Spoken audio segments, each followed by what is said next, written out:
Hello friends, welcome to Suja Samayal. இன்னைக்கு நாம ரொம்ப ஆரோக்கியமான மணத்தக்காளி கீரை பொரியல் எப்படி செய்யறதுன்னு பார்க்க போறோம். இதே மாதிரியே மணத்தக்காளி கீரை சூப் எப்படி செய்யறதுங்கற வீடியோவோட லிங்க் வந்து நான் டிஸ்கிரிப்ஷன் பாக்ஸ்ல கொடுத்திருக்கேங்க. அந்த வீடியோ பார்க்கணும்னு நினைச்சீங்கன்னா அந்த லிங்கை செக் பண்ணி பாருங்க. வாங்க இப்போ இந்த கீரை பொரியல் எப்படி செய்யறதுன்னு பார்க்கலாம்.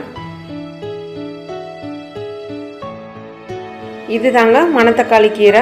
இந்த மணத்தக்காளி கீரை பொரியல் செய்கிறதுக்காக நான் ஒரு பெரிய ஒரு கட்டு வாங்கி வச்சுருக்கேன். இதோட விலை வந்துட்டு 20 ரூபாய். இந்த மணத்தக்காளி கீரையில் வந்துட்டு இந்த இலை பூ காய் அப்படின்னு நிறைய இதில் இருக்கும். இதில் வந்து இந்த இலையை மட்டும் எடுத்துட்டு நல்லா தண்ணி ஊற்றி அலசிட்டு அதை நம்ம சின்ன சின்னதாக கட் பண்ணி எடுத்து வச்சுக்கணும். இதில் வந்துட்டு இந்த காயெல்லாம் நம்ம ரொம்ப சேர்க்கக்கூடாது. சும்மா 1-2 கொஞ்சமாக சேர்த்துக்கோங்க. ரொம்ப சேர்த்துட்டோன்னா கீரை பொரியல் வந்து கொஞ்சம் கசப்பாக இருக்கிற மாதிரி இருக்கும். இந்த காயெல்லாம் நம்ம தனியாக எடுத்து வச்சுட்டு அதை தனியாக எண்ணெய் ஊற்றி வறுத்துட்டு நார்மலாக செய்கிற புளிக்குழம்பு மாதிரி செய்யலாங்க. அதுவும் ரொம்ப டேஸ்ட்டாக இருக்கும். மணத்தக்காளி கீரை வந்து நம்ம உடம்புக்கு ரொம்ப ரொம்ப நல்லதுங்க.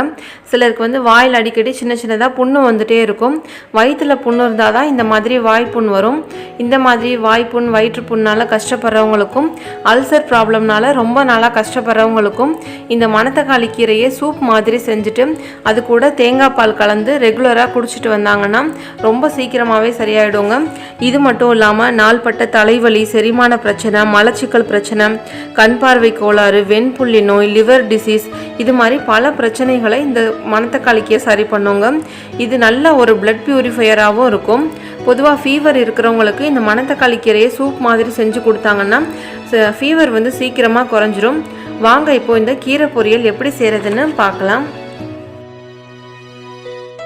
முதல்ல கடாயில் 1 டேபிள் ஸ்பூன் அளவுக்கு எண்ணெய் சேர்த்துருக்கேங்க. இதில் 1 டீஸ்பூன் கடுகு சேர்த்துக்கிறேன். 1 டீஸ்பூன் உளுந்தம்பருப்பு சேர்த்துக்கிறேன். 1 டீஸ்பூன் சீரகம் சேர்த்துக்கிறேன். அடுத்ததாக காரத்துக்காக ஒரு 2 வரமிளகாய் சேர்த்துக்கிறேங்க. இது எதுவும் கருகிடாத அளவுக்கு லோ ஃப்ளேம்லேயே வச்சுட்டு நல்லா வறுத்து விட்டுக்கோங்க.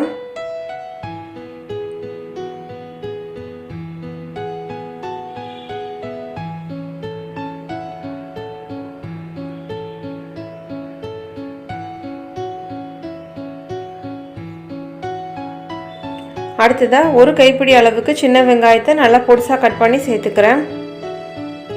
பொதுவாக இந்த மாதிரி கீரை பொரியல் எல்லாத்துக்குமே நீங்கள் சின்ன வெங்காயம் சேர்த்து பண்ணுங்கள். அப்போ தான் டேஸ்ட் வந்து ரொம்ப நல்லாயிருக்கும்.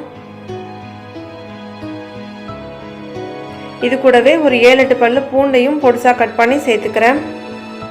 இந்த வெங்காயமும் பூண்டும் நல்லா வதங்கட்டும்.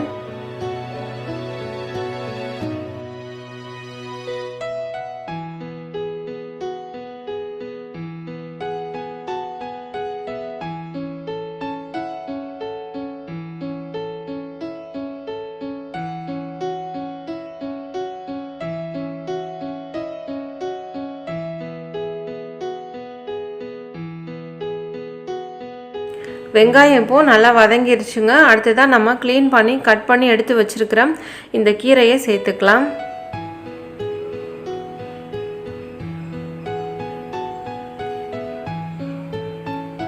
இப்போ இந்த கீரைக்கு தேவையான அளவு கொஞ்சமாக உப்பு சேர்த்துக்கிறேன். பொதுவாக கீரைக்கு வந்து உப்பு எப்போவுமே கம்மியாக சேர்த்துக்கோங்க. ஏன்னா அதில் ஆல்ரெடி உப்பு சத்து இருக்கும்.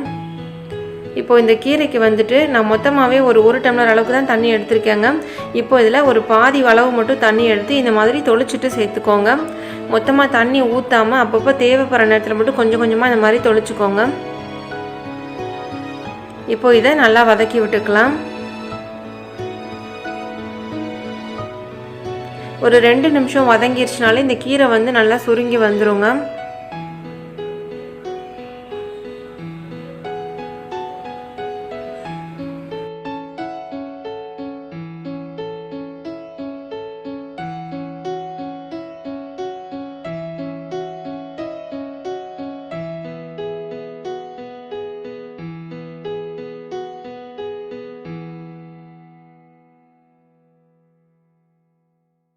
இந்த கீரை வந்து மொத்தமாக ஒரு 8லேருந்து 10 நிமிஷத்துலேயே வெந்துருங்க. கீரையை வந்து ரொம்ப ஹை ஃப்ளேமில் வச்சு வேக விடாதீங்க. லோ ஃப்ளேம்லேயே வச்சுக்கோங்க. தண்ணி தேவைப்படுறப்ப மட்டும் கொஞ்சமாக தண்ணியை தெளித்து விட்டுக்கோங்க.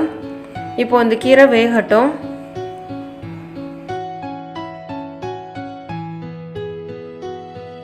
இப்போ ஒரு 10 நிமிஷம் ஆயிருக்குங்க. பாருங்கள் கீரை நல்லா வெந்து வந்துருச்சு. இதுக்கு அதிகமாகவே நான் ஒரு 1/2 டம்ளர் அளவுக்கு தாங்க தண்ணி தெளித்து விட்டேன். இப்போ இதில் நான் ஒரு 2 டேபிள் ஸ்பூன் அளவுக்கு தேங்காய் துருவல் சேர்த்துக்கிறேன். இப்போ நான் ஸ்டவ் ஆஃப் பண்ணிட்டேங்க. தேங்காய் சேர்த்ததுக்கப்புறமா நம்ம ரொம்ப நேரம் அடுப்பில் வச்சுருக்கக்கூடாது. நம்ம ஸ்டவ் ஆஃப் பண்ணிவிட்டு அந்த ஹீட்டில் இதை மிக்ஸ் பண்ணி விட்டாலே போதுங்க.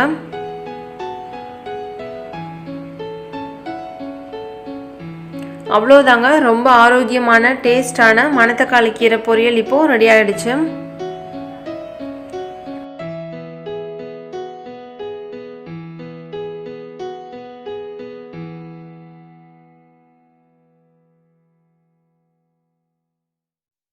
நம்ம உடம்புக்கு பல நன்மைகளை அள்ளி தரக்கூடிய இந்த மணத்தக்காளி கீரை பொரியலை நீங்களும் செஞ்சு பார்த்துட்டு உங்கள் கமெண்ட் சொல்லுங்கள். இந்த வீடியோ உங்களுக்கு பிடிச்சிருந்ததுன்னா மறக்காமல் சுஜா சமையல் சேனலை சப்ஸ்கிரைப் பண்ணி பக்கத்தில் உள்ள பெல் ஐக்கானையும் ப்ரெஸ் பண்ணிக்கோங்க. தேங்க்யூ.